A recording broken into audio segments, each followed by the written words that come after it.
Hello दोस्तों, कैसे हैं आप सब।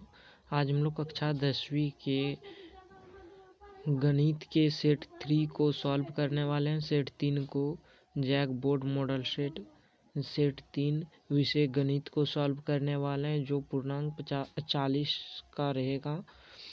तो आपको यदि आप कुछ अब तक नहीं भी पढ़े हैं तो जैक मॉडल पेपर को सॉल्व करके अच्छा से अच्छा मार्क्स आप प्राप्त कर सकते हैं। अब तक कुछ नहीं पढ़े हैं मैथ में, फिर भी आप बहुत अच्छा मार्क्स प्राप्त कर सकते हैं अगर यदि आप मॉडल सेट को अच्छा से समझ गए, उसका सॉल्यूशन कर पाए तो। क्योंकि मॉडल सेट जैसा ही प्रश्न आपका एग्जाम में रहता है। तो चलिए, 156 का अभाज्य गुणनखंड पूछा है। इसके अभाज्य गुणनखंड के गुणनफल के रूप में लिखने बोला है इसमें 1 नंबर में। तो आपको यहाँ 156 की जगह यहाँ 55 भी हो सकता है, यहाँ 9 भी हो सकता है, कुछ भी हो सकता है। तो आप एक सीख जाइएगा तो दूसरा आराम से उसका अभाज्य गुणनखंड के गुणनफलों में लिख सकते हैं। तो मॉडल पेपर आपको यही करता है। बहुत ही आसानी से इसको आप समझिए, और नहीं भी पढ़े होने के बावजूद आप अच्छे से अच्छे मार्क्स अपना एग्ज़ाम में स्कोर करिए। तो 1 नंबर है कि 156 का अभाज्य गुणनखंड क्या होगा। 156 का अभाज्य गुणनखंड कर लें हम। अभाज्य गुणनखंड 156 का कितना होगा। 156 का अभाज्य गुणनखंड करेंगे तो 2 से लगेगा पहले बार में, 2 से चौक 10, 2 अठे 16, फिर 2 से लगेगा ये, तो हो जाएगा 2 तिया 6, 2 नम 18, फिर लगेगा ये 3 से लगेगा 13 बार में।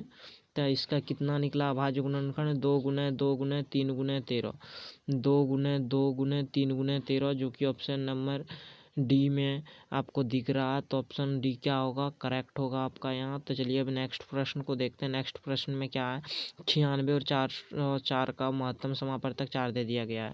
महत्तम समापवर्तक क्या होता है, एचसीएफ कितना दे दिया गया है यहाँ 4, और 96 और 400 का क्या निकालना, लघुत्तम समापवर्तक निकालना आपको। लघुत्तम क्या होता है, एलसीएम। तो एलसीएम का सूत्र क्या होता है, दोनों संख्याओं का गुणनफल। दोनों संख्या के क्या है, 96 गुने 404 बटे एचसीएफ क्या है यहाँ, एचसीएफ है यहाँ 4। तो इसको लिख दें, अब इसको इससे डिवाइड कर दें तो हो जाएगा, तो कुछ इस तरह कट जाएगा, 4 से कट जाएगा ये 24 बार में। उसके बाद 24 गुने 404 करेंगे तो प्राप्त होगा में 9696, यानी कि ऑप्शन नंबर डी क्या होगा, एकदम करेक्ट होगा। 9696 प्राप्त होगा में, कितना होगा 9696, यानी कि ऑप्शन नंबर डी करेक्ट होगा इसमें। अब नेक्स्ट प्रश्न को देखेंगे। नेक्स्ट प्रश्न क्या है, 12, 15, 21 का एलसीएम निकालें। एलसीएम 12, 15, 21 का आप आराम से निकाल दें। ये तो आप बचपन में भी सीखे होंगे, कक्षा 5वीं 6वीं में भी, कि 12, 15 और 21 का लघुत्तम कितना होगा, एलसीएम कितना होगा। 12, 15 और किसका निकालना है, 21 का। तो 3 से इसको हम 3 से लगा लें, 3 चौक 12, 3 पचे 15, 3 सते 21। अब सबको गुना करेंगे तो कितना प्राप्त हो जाएगा, 4 तिया 12, 12 गुने 35 कर देंगे, 35 गुने 12 तो कितना मिल जाएगा हमें, एलसीएम कुल। तो एलसीएम मिल जाएगा यहाँ 420 प्राप्त हो जाएगा। कितना प्राप्त हो जाएगा, 420। तो कौन सा ऑप्शन करेक्ट होगा इसमें, इसमें ऑप्शन नंबर बी करेक्ट होगा, इसमें ऑप्शन नंबर बी करेक्ट होगा। अब चलिए नेक्स्ट प्रश्न को ध्यान से देखें। नेक्स्ट प्रश्न, धनात्मक विषम पूर्णांक निम्न में से किस रूप का नहीं हो सकता है। Option A 6q+1, option B 6q+2, option number C 6q+3, या फिर नंबर डी 6q+5। तो इसका करेक्ट आंसर होगा ऑप्शन नंबर बी 6q+2। ये जो धनात्मक विषम पूर्णांक का रूप का नहीं हो सकता है। चलिए 5वें प्रश्न को देखें। 5वें प्रश्न में द्विघात बहुपद के शून्य ज्ञात कीजिए। द्विघात बहुपद कुछ दे दिए गए हैं, क्या दिए हैं, x² - 5x। चलिए लिख लें इसको हम, क्या है, x² - 5x + 6 का क्या निकालना है, शून्य निकालना है। तो कैसे निकलेगा, इसमें आपको करना ये है कि तो -5x को लिख सकते हैं x - 6x + 6। तो कॉमन करेंगे यहाँ x तो बचेगा इसमें x + 1, और इधर बचेगा आपका -6 कॉमन करेंगे तो बचेगा x सॉरी, इस जगह मध्य पद का विभाजन हम गलत कर दिए हैं यहाँ। तो आपको करना पड़ेगा यहाँ, इसको चलिए मिटा दें। मध्य पद का यहाँ विभाजन होगा। मध्य पद का विभाजन आप नहीं जानते हैं तो आप द्विघात समीकरण का जो सूत्र है उससे भी इनका शून्य प्राप्त कर सकते हैं, लेकिन ये सबसे आसान होगा कि आप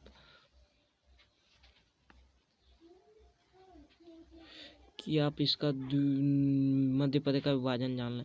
तो मध्य पद का इसका विभाजन होगा -2x - 3x + 6, तो इधर है ही।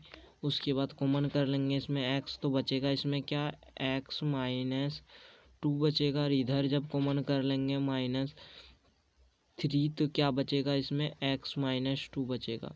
जब दोनों से x - 2 को कॉमन कर लिया जाता है तो कितना बचता है, इसमें x - 2 को कॉमन कर लिया जाता है तो x - 2 और x - 3, तो इसका शून्य क्या हो जाएगा, ये -3 शून्य ज्ञात करना है तो बराबर 0 लिखेंगे, तो ये शून्य किसका क्या हो जाएगा, x - 3 है तो 3 उधर जाके बराबर क्या हो जाएगा +3, और ये x - 2 है तो 2 बराबर के उधर जाके क्या हो जाएगा +2, यानी कि 2 और 3 क्या होगा, इसका शून्य होगा। तो ऑप्शन नंबर कौन सा करेक्ट होगा इसमें, ऑप्शन नंबर करेक्ट होगा C, जो कि करेक्ट है एकदम।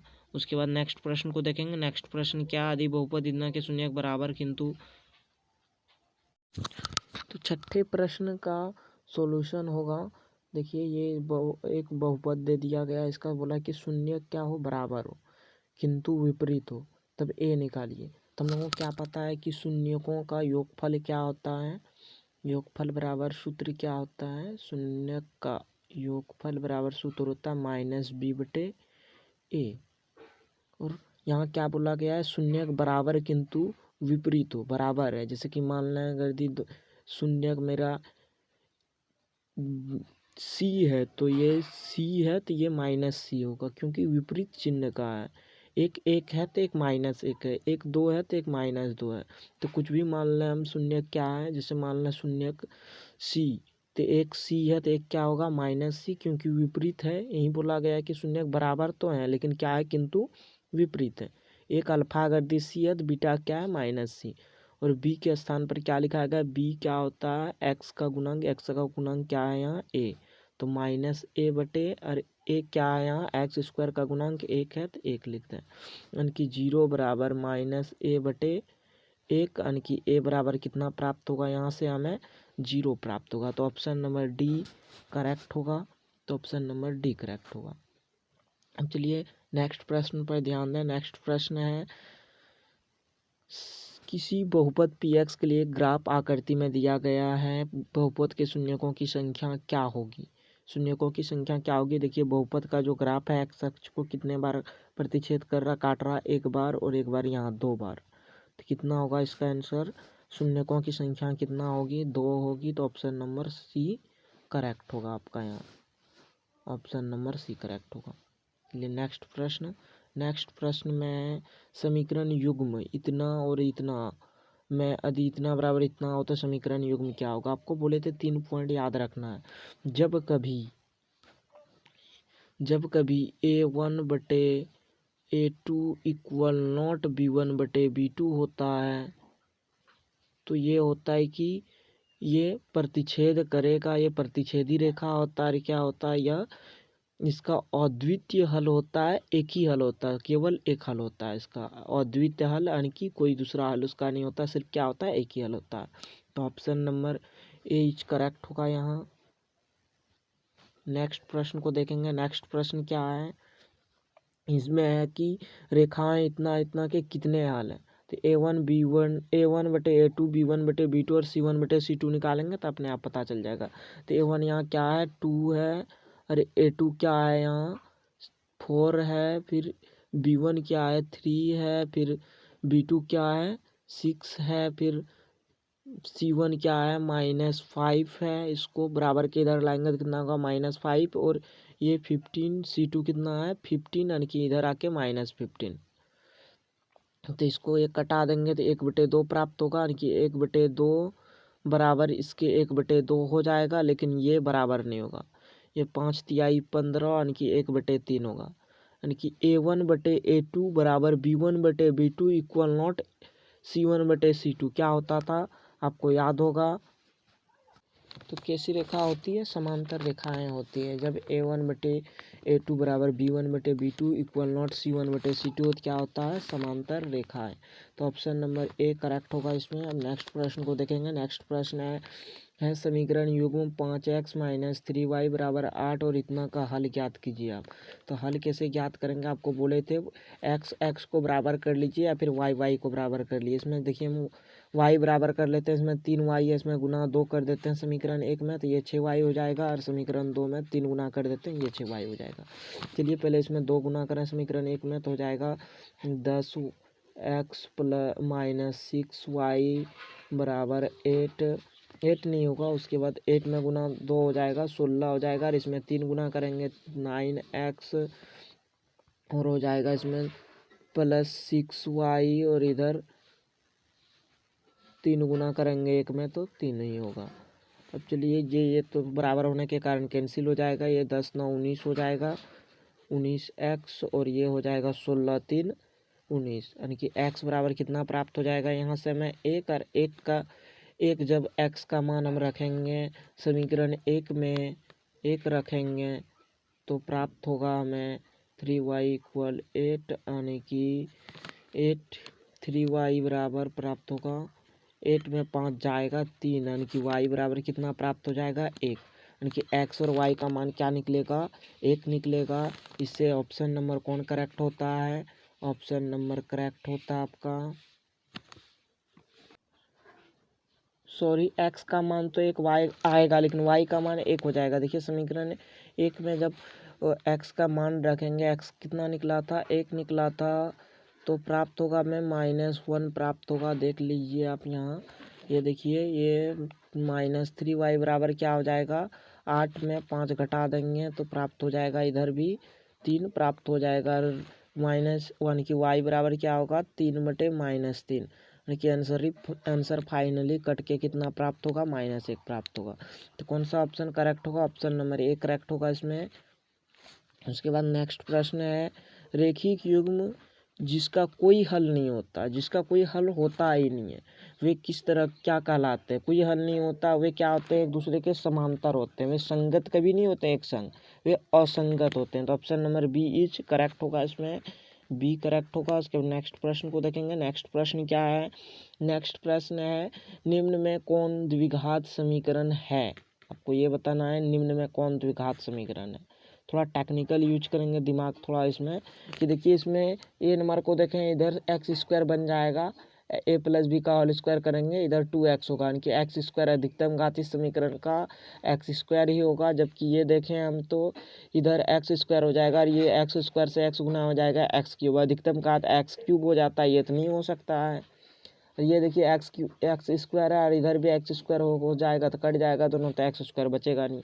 तो अधिकतम घात समीकरण ऑप्शन नंबर ए का ही अधिकतम घात 2 बचेगा, अधिकतम घात 2 रहेगा, यानी कि कौन सा ऑप्शन करेक्ट होगा? द्विघात समीकरण कौन सा होगा? ए नंबर। चलिए नेक्स्ट प्रश्न पर ध्यान दें। नेक्स्ट प्रश्न है यदि द्विघात समीकरण इतना का मूल 4 है तो के का मान बताइए।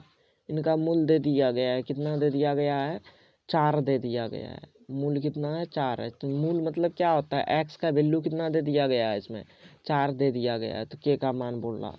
तो x के जगह कितना लिख दें? 4 लिख दें, तो x² है, यानी कि 4 का स्क्वायर, फिर प्लस के इंटू x क्या है? 4 है, बराबर -4 बराबर 0। अब इनको सॉल्व करेंगे तो आपको के का वैल्यू प्राप्त हो जाएगा। यहाँ से कैसे? 4 चौक 16, 16 48 हो जाएगा ये, और ये हो जाएगा +4k, और ये इधर -4 इधर होके +4 हो जाएगा, और ये 4k इक्वल हो जाएगा यहाँ आपका 4 - 48 बराबर हो जाएगा यहाँ कितना? -40 हो जाएगा, यानी कि के बराबर कितना हो जाएगा? -40/4, यानी कि -10 आंसर हो जाएगा। कितना हो जाएगा?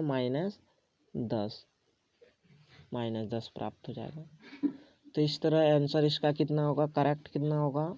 -10, जो कि ऑप्शन में नहीं है। इसका मतलब हम कहीं जरूर गलती किए हैं। चलिए फिर से फटाक से कर लेते हैं इसको।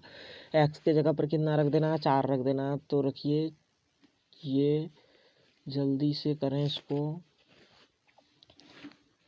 x के जगह पर 4 रखेंगे, ये 4 चौक 16 हो जाएगा, 16 48 हो जाएगा। और इधर x के जगह पर कितना रखेंगे, 4 के हो जाएगा, और ये -4 है बराबर 0। तो ये हो जाएगा आपका 48 में 40 प्लस 4k, 40 प्लस 4k बराबर 0, यानी कि k बराबर कितना हो जाएगा माइनस, यानी कि k बराबर वही होता है 40/4। चलिए कहीं और गलती होगा, देखते हैं इसको ध्यान से। तो ऑप्शन नंबर क्या करेक्ट होगा इसमें आपका, ऑप्शन नंबर डी करेक्ट होगा, क्या इनमें से कोई नहीं होगा। चलिए नेक्स्ट प्रश्न पर ध्यान देते हैं। नेक्स्ट प्रश्न क्या है, वह द्विघात समीकरण जिसके मूल इतना इतना हो निम्न में से है, जिसका मूल कितना कितना है। एक तो मूल उसका x, ये +2 है तो इधर -2 लिखना पड़ेगा इसको, और भी अच्छा समझाते हैं इसको।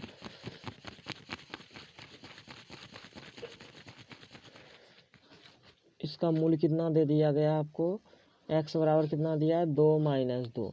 तो इसको जब बराबर की इधर करेंगे तो क्या होगा, x ये -2 में आ जाएगा, और ये इसको इधर करेंगे तो x +2 में आ जाएगा बराबर 0। और ये जो सॉल्व करके कितना आएगा, x² - 4 बराबर 0। तो कौन सा करेक्ट होगा आपको पता चल रहा है, ऑप्शन नंबर बी करेक्ट होगा, option number B is correct. Next प्रश्न को देखेंगे। नेक्स्ट प्रश्न है मूलों की प्रकृति क्या होगा जब ये होगा। तो डी आपको निकालने की जरूरत पड़ती है, जब भी मूलों की प्रकृति निकालना हो तो डी बराबर क्या होता है, b² - 4ac, b² - 4ac, B क्या है यहाँ 4 है, 4 चौक 16 -4, a कितना है, ए यहाँ 4 है, और सी कितना है 1।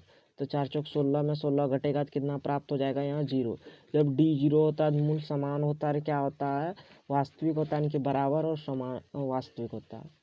चलिए अब नेक्स्ट प्रश्न पर ध्यान दें। नेक्स्ट प्रश्न क्या है, द्विघात समीकरण इतना का व्यक्त कर ज्ञात कीजिए। व्यक्त कर मतलब क्या होता है, डी को निकालना। डी बराबर क्या होता है, b² - 4ac, b² - 4ac। तो b कितना है यहाँ, x का गुणांक क्या है -4, इसका स्क्वायर, फिर 4 × a क्या है x² का गुणांक 2, और c कितना है 3।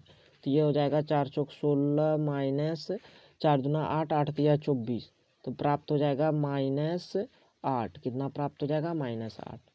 तो ऑप्शन नंबर कौन सा करेक्ट होगा, option number D is correct होगा। उसके बाद नेक्स्ट प्रश्न को देखेंगे। नेक्स्ट प्रश्न क्या है, यदि द्विघात समीकरण इतना के समान मूल है तो ए का मान क्या होगा।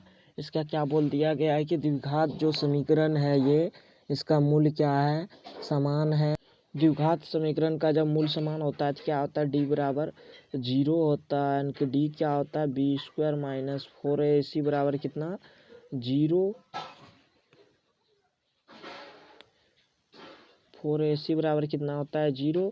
और यहाँ b² क्या है, b क्या है 4 है, 4 है, तो -4 का स्क्वायर हो जाएगा 16 -4a क्या है, ये x² का गुणांक a है, और c क्या है, c यहाँ 1 है बराबर 0। तो ये हो जाएगा 16 - 4a बराबर 0, यानी कि ये 4a माइनस में है, इधर जाके क्या हो जाएगा प्लस में, तो हो जाएगा 16 बराबर 4a, 16 बराबर 4a। और ये हो जाएगा a बराबर कितना 16/4, यानी कि आंसर कट के कितना आ जाएगा 4। तो आंसर कौन सा करेक्ट होगा, आंसर 4 करेक्ट होगा इसमें। तो ऑप्शन नंबर डी करेक्ट होगा। उसका नेक्स्ट प्रश्न को देखेंगे। नेक्स्ट प्रश्न है इतना के मूल ज्ञात कीजिए। तो मूल ज्ञात करने के लिए आपको बोले थे हम क्या कि बहुत ही आसान है, गुणनखंड विधि से मूल ज्ञात कर सकते हैं, या फिर द्विघात सूत्र का यूज कीजिए। तुम लोग सीधा निकालेंगे जल्दी से गुणनखंड विधि का यूज करके। ये -3x है +2 बराबर 0 है, तो ये -3x को तोड़ देंगे हम लोग, -2x -x +2, ये तो है ही इधर, फिर 0, इधर x कॉमन ले लेंगे तो बचेगा इसमें क्या x -2, और इधर माइनस कॉमन कर लेंगे तो क्या बचेगा x -2 = 0।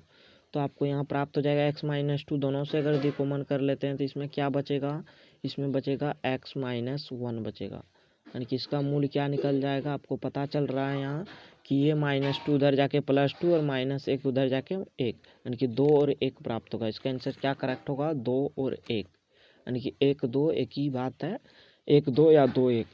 चलिए अब क्वेश्चन नंबर 21 को देखें। क्वेश्चन नंबर 21 में है कि एक एपी दे दिया गया जिसका प्रथम पद और सारवंतर निकालने बोला। प्रथम पद क्या होता है? प्रथम पद होता है उसका जो प्रथम पद होता है, जो प्रथम एपी का प्रथम पद होता है। तो प्रथम पद क्या है? 3/2 है। तो प्रथम पद कितना हो गया? 3/2। और डी कैसे निकलता है?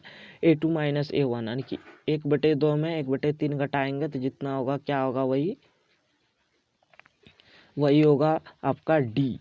तो ये इतना निकल गया। डी कितना निकलेगा? 3 में जाएगा 2 और इधर बटे -2 होगा यहाँ और बटे 2, तो आंसर हो जाएगा कट के -1। तो डी -1 प्राप्त हो गया। और ए कितना? 3/2। 3/2 और -1, यानी कि ए 3/2 और -1, यानी कि ऑप्शन नंबर सी क्या होगा इसमें? करेक्ट होगा आपका।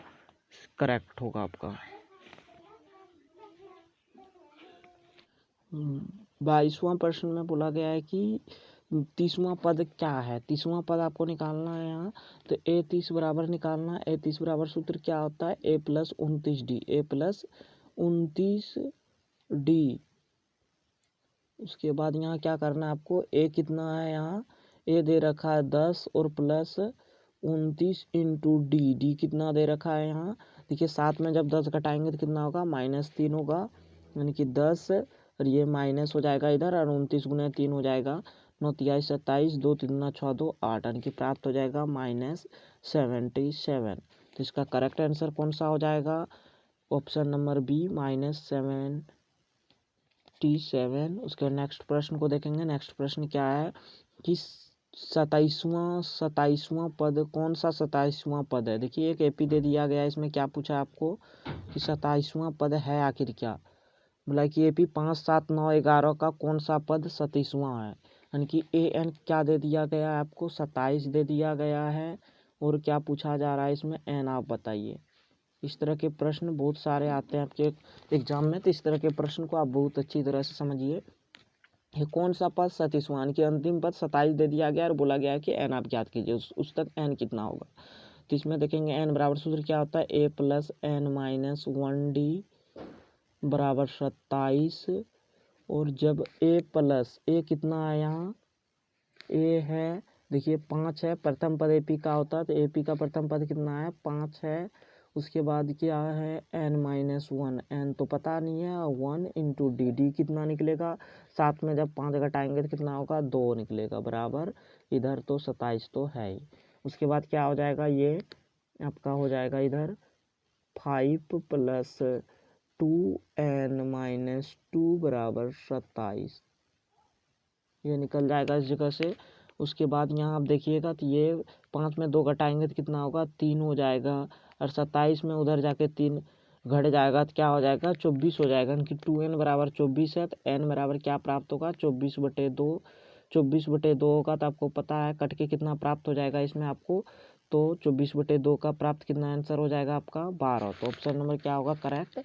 ऑप्शन नंबर ए करेक्ट होगा। उसके बाद नेक्स्ट प्रश्न को देखते हैं। नेक्स्ट प्रश्न है एपी इतना के 22वां पदों का योग क्या है? 22वां पद का आपको योग बताना है। 22वां पद का योग क्या होगा? तो क्या निकालना है यहाँ आपको? S22 निकालना आपको। S22 का सूत्र क्या होता है? 22/2 इंटू एन 2a। 2a कितना है? a है 8 और 2a कितना हो जाएगा? 8 दूना 16 हो जाएगा। 2a + n-1, यानी कि 21 में 1 घटा देंगे, 22 में 1 घटा देंगे तो 21 हो जाएगा। 21 n-1 इंटू डी। डी कितना है? 3 में जब 8 घटाएंगे तो -5। तो ये हो जाएगा इसका सॉल्यूशन। और 22 को 2 से कटा देंगे तो हो जाएगा 11, यानी कि 11 बराबर ये हो जाएगा 16 दूना 32। इसमें क्या सूत्र लिखे? 2a + n-1d, यानी कि 21 लिखे हैं ये। तो 16 इसमें घटा हो जाएगा। 21 × 5 कर देंगे तो कितना हो जाएगा? 105। और 105 में जब 16 घटा देंगे तो कितना प्राप्त हो जाएगा हमें? 105 में जब 16 घटा देंगे तो प्राप्त हो जाएगा आपको यहाँ, तो हो जाएगा यहाँ आपको -89 प्राप्त हो जाएगा। -89 को जब 11 से गुना करेंगे तो क्या प्राप्त होगा आपको? यहाँ देख लेते हैं गुना करके क्या प्राप्त होता है। चलिए इधर मिटा लेते हैं ऊपर वाला।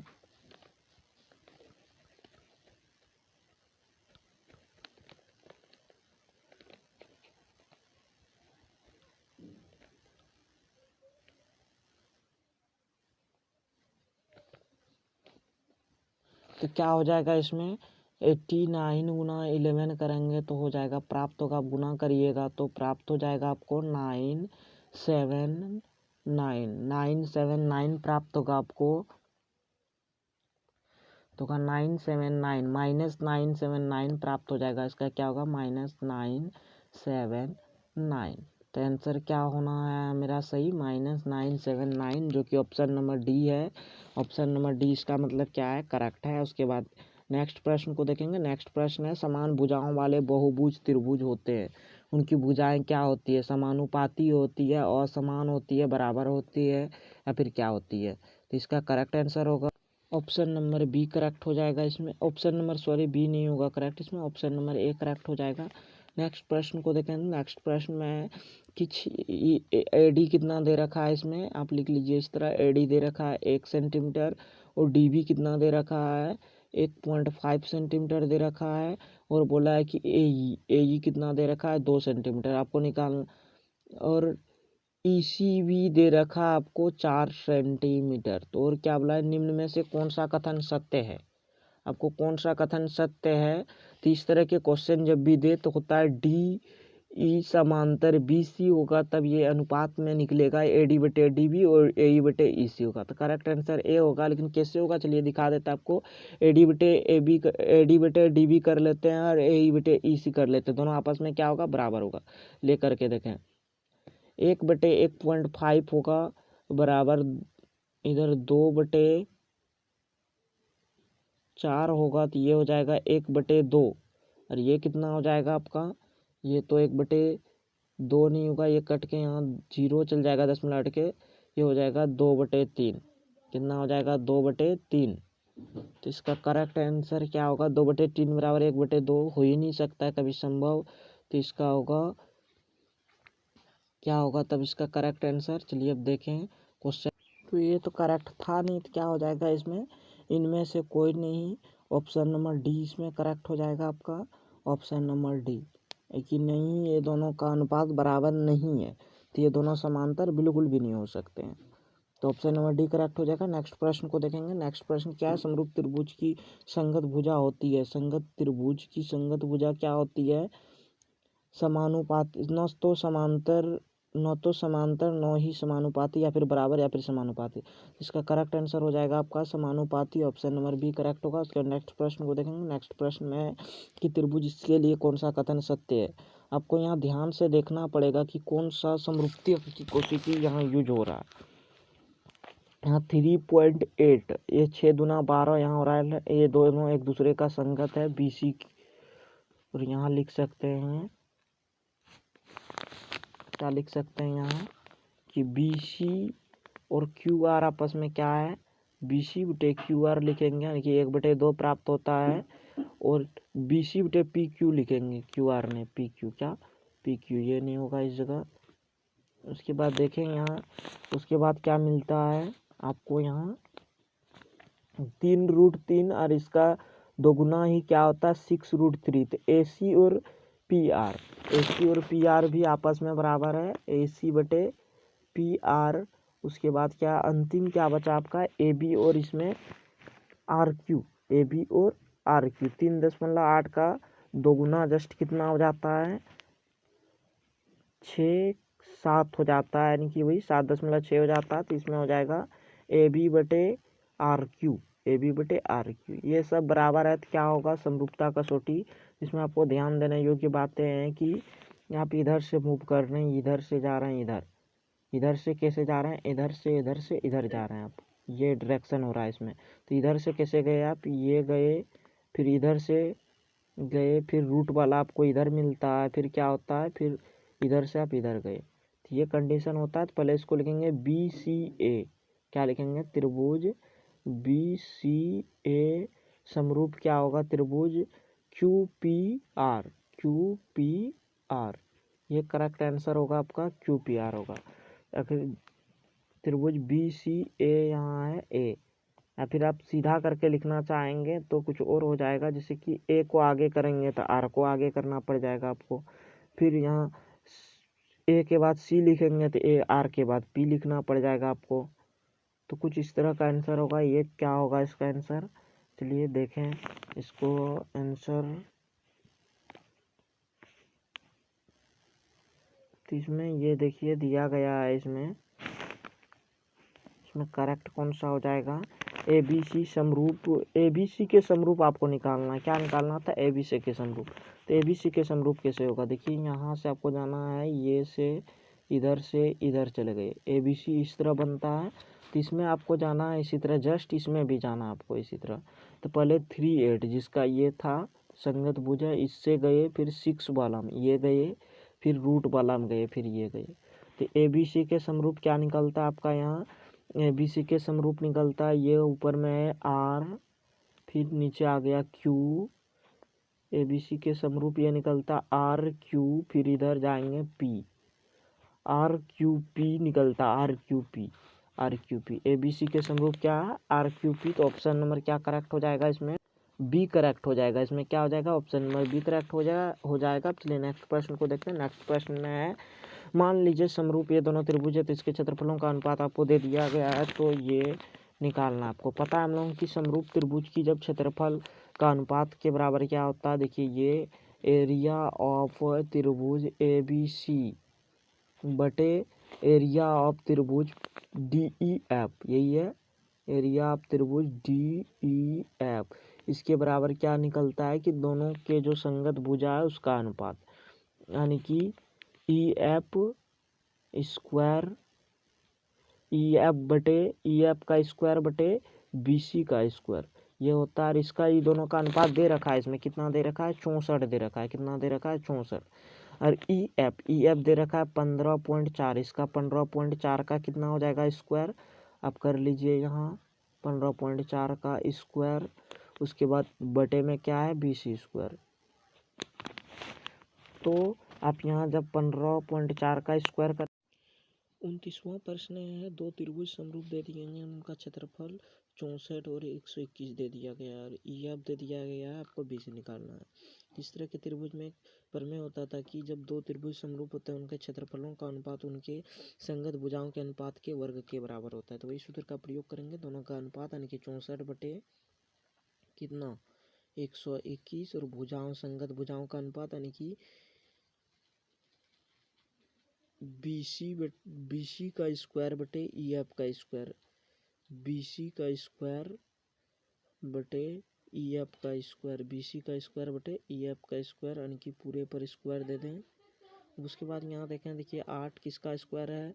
64 का, और 121 का क्या है? 11। तो इस पर दोनों पर स्क्वायर आ गया यहाँ, और इधर भी दोनों पर स्क्वायर है, तो क्या होगा? स्क्वायर स्क्वायर कैंसिल हो जाएगा, तो बचेगा सिर्फ क्या? ये बचेगा। अभी EF गुना 8 हो गया।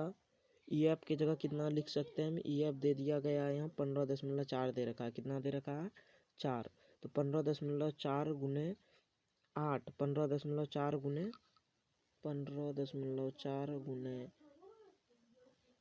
गुने 8 बटे 11, इसका जो निकलेगा ये क्या हो जाएगा? BC हो जाएगा। जब इसको आप मल्टीप्लाई करिएगा, इसको डिवाइड करिएगा, तो आपको आंसर प्राप्त होगा 11.2 प्राप्त होगा। इनकी करेक्ट आंसर क्या हो जाएगा? इसका A नंबर करेक्ट हो जाएगा। उसको नेक्स्ट प्रश्न को देखेंगे। नेक्स्ट प्रश्न है कि इसमें एक समबाहु त्रिभुज है। समबाहु त्रिभुज है जिसकी भुजा 20 सेंटीमीटर है। भुजा 20 है, इसका मतलब है समबाहु क्या होता है? जिसकी सभी भुजाएं बराबर होती है। ये 20 है, तो ये भी 20 है, और ये भी 20 है, और ये भी 20 है, ये बोला गया है। तो उसके शीर्ष लंब की ऊंचाई क्या होगी? ये शीर्ष लंब होता है जो कि इसको बांट देता है दो बराबर भागों में। ये यहाँ से यहाँ तक 10 हो गया, और ये यहाँ से यहाँ तक 10 हो गया। अब देखिए शीर्ष लंब की ऊंचाई पूछ दिया गया है। ये लंब होता है 90 डिग्री होता है। ये जब 20 है, ये 10 है, तो ये शीर्ष लंब कितना होगा? आपको यहाँ पाइथागोरस प्रमेय यूज करना होगा। कर्ण का स्क्वायर में आधार का स्क्वायर घटाएंगे तो क्या प्राप्त हो जाएगा? लंब का स्क्वायर प्राप्त हो जाएगा। यानी कि 20 का स्क्वायर 400, 400 में किसका स्क्वायर घटा देंगे? 400 में स्क्वायर नहीं, 400 में घटा देंगे 10 का स्क्वायर, यानी कि 100 घटा देंगे तो कितना प्राप्त हो जाएगा हमें? यहाँ 400 में जब 100 घटाते हैं तो हमें प्राप्त होता है 300। अब 300 का रूट अंडर की क्या हो जाएगा? √300 का निकल जाएगा। आप सॉल्व करिएगा तो 10√3 प्राप्त होगा। तो आंसर कौन सा करेक्ट हो जाएगा इसमें? Option number A. Option number A correct हो जाएगा। अब नेक्स्ट प्रश्न को देखेंगे। नेक्स्ट प्रश्न क्या है? एक त्रिभुज ABC में इतना इतना, तो इस तरह के प्रश्न में आपको ध्यान देना है कि अधिकतर आंसर क्या होता है? 90 होता है। 90 ही होगा। आप देखिए कैसे, है ना। आपको चेक करना है कि ये पाइथागोरस प्रमेय तो नहीं यूज हो रहा है। तो सबसे बड़ा क्या है इसमें? 13। 13 का स्क्वायर क्या हो जाएगा? 169। कर्ण सबसे बड़ी भुजा होती है, इसलिए 13 का स्क्वायर कितना हो जाएगा? 169। और दोनों भुजाओं के योग के बराबर होता है। आप चेक कर लीजिए। 12 का स्क्वायर हो जाएगा 144 और 5 का स्क्वायर 125। तो इसको 5 का स्क्वायर 25, सॉरी 125 नहीं 25 होता है। अब 169 इधर हो गया और ये दोनों को जोड़ेंगे तो 169 हो जाएगा। तो क्या होगा? पाइथागोरस प्रमेय का प्रमेय इसमें यूज हो रहा है, फॉलो हो रहा है इसमें। तो क्या हो जाएगा? इसका आंसर क्या हो जाएगा? 90 डिग्री, यानी कि ऑप्शन नंबर ए करेक्ट हो जाएगा इसमें। हम नेक्स्ट प्रश्न को देखेंगे। नेक्स्ट प्रश्न में है, वृत्त को दो बिंदुओं पर प्रतिच्छेद करने वाली रेखा क्या कहलाती है? स्पर्श रेखा, छेदक रेखा, या फिर इनमें से कोई नहीं। तो इसमें करेक्ट आंसर होगा इसका छेदक रेखा होगा। छेदक रेखा क्या होगा? छेदक रेखा भी दो बिंदुओं पर प्रतिच्छेद करती है। 33वें प्रश्न है, 10 सेंटीमीटर त्रिज्या वाले वृत्त की दो समांतर रेखाओं के बीच, तो 10 सेंटीमीटर त्रिज्या कितनी है इस वृत्त की? देखिए लिखे यहाँ, एक वृत्त है, इसकी त्रिज्या कितनी है? 10 सेंटीमीटर। कितना है? 10 सेंटीमीटर। अब बोला जा रहा है कि वृत्त की दो समांतर स्पर्श रेखा, ये क्या है? समांतर है दोनों, क्या आपस में समांतर या स्पर्श रेखाएं की बीच की दूरी क्या है? आपको ये बताना है। दो समांतर रेखाओं के बीच की दूरी क्या है? तो इसमें क्या कहा गया है? वृत्त की दो समांतर रेखाओं के बीच की दूरी क्या होगा? जब 10 सेंटीमीटर त्रिज्या है तो दोनों एक दूसरे पर लंब होगा, ये पता है हमें। ये लंब तब हो सकती है जब ये त्रिज्या 10 और इधर 10, कितना हो जाएगा मिलके? 20 सेंटीमीटर। तो इसका करेक्ट आंसर क्या होगा? ऑप्शन नंबर बी करेक्ट होगा, 20 सेंटीमीटर। नेक्स्ट प्रश्न देखते हैं। नेक्स्ट प्रश्न में, यदि एक बिंदु P से, यदि एक बिंदु P, कोई बिंदु P है, क्या एक बिंदु का नाम P है? उसके बाद कहता है इस बिंदु P से केंद्र O वाले, केंद्र एक O वाला है जिसका केंद्र क्या है? O है। उसके बाद बोल रहा है वृत्त पर PA तथा PB स्पर्श रेखा है। PA एक स्पर्श रेखा और PB एक स्पर्श रेखा, यानी कि PA और PB क्या है? स्पर्श रेखाएं हैं। उसके बाद बोला जो 80 डिग्री कोण पर झुकी हुई है। ये कोण कितना है? 80 डिग्री पर है। ये 80 डिग्री पर कोण है। उसके बाद बोल रहा है कि POA ज्ञात कीजिए। आप POA ज्ञात कीजिए। ये देखिए POA, ये कोण आपको क्या कह रहा है? निकालिए, ये फाइंड करिए। ये कैसे निकलेगा? तो आपको यहाँ ध्यान देना पड़ेगा कि ये तो 90 डिग्री है, ये पता रहे ये कितना है? 90 डिग्री। ये आपको ये निकालना है। ये दे दिया गया है कितना? 180 का आधा कितना हो जाएगा इसमें? 40। ये 40 है, ये 90 है। 40 90 कितना हो गया मिला के? 130। और ये 50 हो जाएगा। तो करेक्ट आंसर क्या हो जाएगा आपका? ऑप्शन नंबर ए 50 हो जाएगा। अब चलिए नेक्स्ट प्रश्न पर ध्यान दें। नेक्स्ट प्रश्न है यहाँ, किसी वृत्त के दिए गए बिंदु की कितनी स्पर्श रेखाएं खींची जा सकती है? तो किसी वृत्त के एक दिए गए बिंदु से, एक मान लें किसी वृत्त है, कोई भी वृत्त है, किसी एक बिंदु दे दिया गया है वृत्त के, किसी एक वृत्त के एक, किसी वृत्त के एक दिए गए बिंदु से, एक बिंदु है, इसकी कितनी स्पर्श रेखाएं खींची जा सकती है? एक तो यहाँ खींची जा सकती है, एक यहाँ खींची जा सकती है, और कहीं खींची जा सकती है? अब तो नहीं खींची जा सकती इधर। तो स्पर्श रेखाएं कितनी खींची जा सकती है? 2 खींची जा सकती है। तो करेक्ट आंसर होगा 2।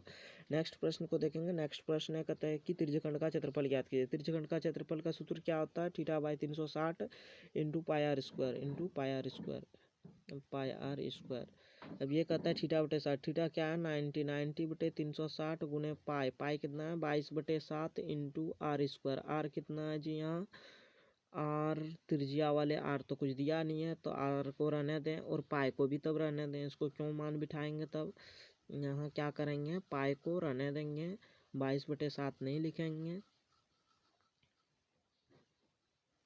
पाई आर तो इधर आर स्क्वायर है ही, इधर कटा देंगे सिर्फ, 9 चौक 36, यानी कि 1 यानी कि पाई आर स्क्वायर बटे 4 होगा। इसका आंसर क्या होगा? पाई आर स्क्वायर बटे 4। तो ऑप्शन नंबर कौन सा करेक्ट हो जाएगा? ऑप्शन नंबर बी करेक्ट हो जाएगा आपका यहाँ, बी। अब नेक्स्ट प्रश्न को देखेंगे। नेक्स्ट प्रश्न है, वृत्त की त्रिज्या का मान 7 सेंटीमीटर हो तो सबसे बड़ी जीवा का मान क्या होगा। हम लोगों को पता है कि जब त्रिज्या का मान 7 है तो सबसे बड़ी जीवा क्या होती है, व्यास होती है। त्रिज्या का ही व्यास क्या होता है, डबल होता है। 7 का डबल कितना हो जाएगा, 14। तो करेक्ट आंसर हो जाएगा आपका डी। यहाँ नेक्स्ट प्रश्न को देखेंगे। नेक्स्ट प्रश्न है, 14 सेंटीमीटर त्रिज्या वाले वृत्त की जो 90 डिग्री कोण अंतरित करती है उसकी चाप की लंबाई ज्ञात कीजिए। चाप का लंबाई का सूत्र क्या होता है, थीटा बटे 360 गुने 2 पाई आर गुना 2 पाई आर। अब देखिए यहाँ थीटा कितना दे रखा है, 90 बटे 360 into 2 pi, 2 Guna 22/7 Guna are कितना है यहाँ 14 है। तो 14 लिख दें, 7 दूना 14, ये कट गया, और ये 9 चौक 36, ये कट गया, और ये 2 दूना 4, ये कट जाए, ये कट जाएगा तो बचेगा सिर्फ 22। तो इसका करेक्ट आंसर क्या होगा जी, इसका करेक्ट आंसर होने वाला है 22 होगा ये करेक्ट आंसर 22। तो नेक्स्ट प्रश्न को देखेंगे। नेक्स्ट प्रश्न क्या है, नेक्स्ट प्रश्न दे दिया गया है, कहता है 10 सेंटीमीटर त्रिज्या के वृत्त की कोई जीवा केंद्र पर समकोण अंतरित करती है। एक जीवा है वृत्त की, कहता है कि 10 सेंटीमीटर त्रिज्या वाले, एक त्रिज्या इसकी कितनी है 10 सेंटीमीटर है एक वृत्त की, और बोला जा रहा है कि यह जीवा एक है जो केंद्र पर कितना अंतरित करती है, 90 डिग्री का कोण अंतरित करती है। तो उसका दीर्घ संगत दीर्घ त्रिज्यखंड क्या होगा। तो इसको आप रफ में निकाल के देखिएगा तो इसका आंसर निकलेगा आपको। तो इसका करेक्ट आंसर होगा 235.5। तो ये आप देख लीजिएगा। उसके बाद 40वां प्रश्न क्या है, यहाँ 40वां प्रश्न दे दिया गया है आपको यहाँ कि एक घोड़ा है जो 7 मीटर लंबी रस्सी पर बंधी हुई है। एक घोड़ा 7 सेंटीमीटर, इस रस्सी की लंबाई कितना है, इसको कूट दिया गया है यहाँ 7 मीटर है। सेंट का बना रहे थे आपको यहाँ देखिए, यहाँ बोला गया वर्गाकार मैदान के कोना पर बंधा हुआ है। सॉरी हम गलत समझ लिए, एक वर्गाकार मैदान है ना, आपको समझ लेना क्या है, एक वर्गाकार मैदान है, इस तरह का कुछ मैदान है, वर्गाकार है, आयताकार बना दिए हम। बनाना आपको क्या है, वर्गाकार बनाना है, जिस तरह की नहीं है, वर्गाकार है। ये किस तरह की है, वर्गाकार है। तो वर्गाकार का एक मैदान है जिसके कोना पर क्या कर रहा है, कोई चल रहा है। और कहता है कि 7 सेंटीमीटर रस्सी है, ये कितना है 7 सेंटीमीटर की है, और इससे जब चलेगा यहाँ से यहाँ तक चलेगा तो इस भाग का आपको क्या करना है, क्षेत्रफल ज्ञात करना है। तो कैसे ज्ञात होगा, आप ध्यान देंगे तो ये ज्ञात हो सकता है आपका, ये है आपका एक, तो कुछ इसमें ये होने वाला, देखिए आपका एक त्रिज्यखंड दे दिया गया है जो ये कोण वर्गाकार है, तो ये 90 डिग्री आपका है। तो ये हो जाएगा थीटा बटे 360 यानी कि 90 बटे 360 गुने पाई आर स्क्वायर। पाई कितना है यहाँ 22/7, आर स्क्वायर, आर कितना है यहाँ 7 है, 7 का स्क्वायर हो जाएगा, ये कट जाएगा इसमें, और ये यहाँ कट जाएगा, फिर ये कट जाएगा यहाँ, और इसको गुना कर देंगे तो आपको प्राप्त हो जाएगा। सॉरी कहीं तो गलती नहीं की हम, ये 9 चौक 36 4 बार में कटेगा, यहाँ कितना बार में कटेगा, ये 4 बार में कटेगा, ये 2 बार में नहीं कटेगा, ये कितना बार में कटेगा, यहाँ 4 बार में कटेगा। ये 9 चौक 36 यहाँ 4 बार में कट गया ये, और ये हो गया 7 कट गया, और ये फिर 2, और फिर ये 11 गुने 2 कर देंगे कितना हो जाएगा, 11 गुने 7 कर देंगे तो आ जाएगा मेरा 77 का जब आधा करेंगे तो कितना होगा 38.77 का क्या करेंगे, आधा करेंगे, ये नहीं 2 लिखेंगे नीचे, 77 का जब आधा करेंगे हम लोग तो प्राप्त हो जाएगा हमें 3 2 तिया 6 और 2 8 16, इतना हो जाएगा 38.5 प्राप्त हो जाएगा। तो इसका करेक्ट आंसर हो जाएगा आपका ऑप्शन नंबर बी करेक्ट हो जाएगा। तो चलिए, इस तरह हम आशा है कि आप अच्छी तरह से समझ चुके होंगे। मिलते हैं नेक्स्ट वीडियो में, धन्यवाद।